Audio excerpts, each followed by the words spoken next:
de son fils. C'est ce que fait, parce que j'ai dit que le Congo, c'est le tremplin pour le développement de l'Afrique.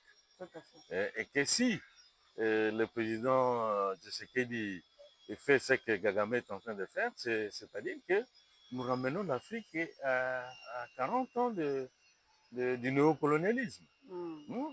Ici, il est en train de faire voir et remettre la responsabilité aux Africains pour dire que nous devons nous autogérer nous-mêmes. Quand bien même nous avons des problèmes entre nous, nous devons nous-mêmes trouver des solutions parce que l'histoire nous jugera. Hein? Demain, les autres qui sont derrière Kagame, ils vont les nier. Ils diront non, mais vous étiez président de la République, vous aviez toute la liberté démocratique et constitutionnelle d'agir pour sauver votre pays. Hein? Alors, c'est la même chose avec le Congo démocratique. Nous sommes démocrates, nous devons jouir de notre propre liberté. Hein?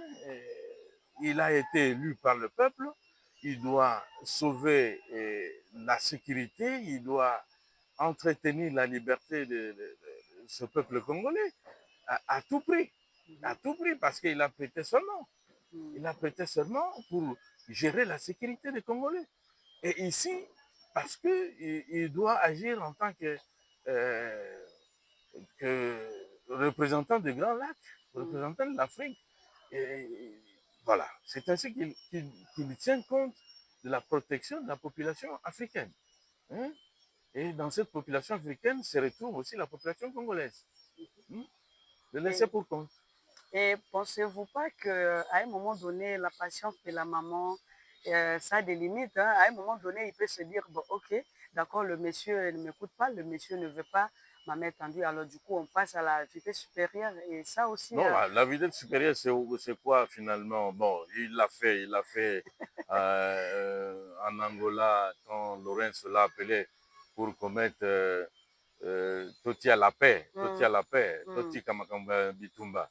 Il a refusé.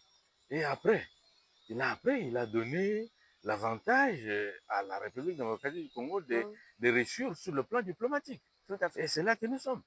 Et aujourd'hui, s'il s'entête, c'est lui qui est mal vu parce que le président Fachi a dit je prends à témoin l'Assemblée présente. Et le Donc, monde entier. le monde entier qui était là-bas. Donc, si lui ne sait pas, parce qu'il reste dans la névrosité, l'orgueil,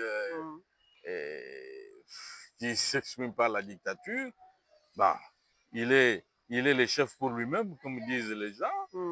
Il n'est pas le chef pour la population rwandaise ou la population africaine. Eh ben, il n'agit que comme ça. Il n'agit que comme ça.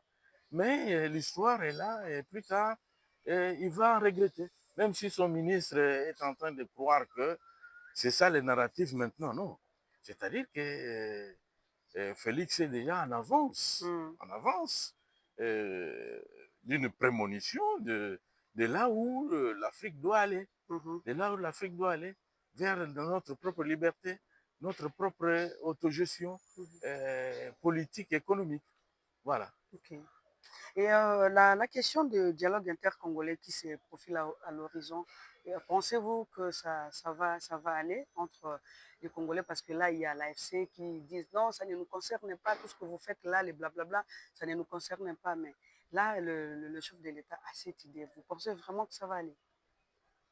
Bon, je pense que le dialogue, il est initié par certains Congolais. Jusque-là, lui-même ne s'est pas prononcé. Ne s'est pas prononcé. Et dans cet aspect, il y a certaines analyses qu'il faut se faire. Vous savez, quand vous élisez quelqu'un, c'est pour qu'il puisse effectivement vous représenter. Donnez-lui le temps de pouvoir prendre la gestion de votre représentation. Mais nous avons l'impression au Congo que avec les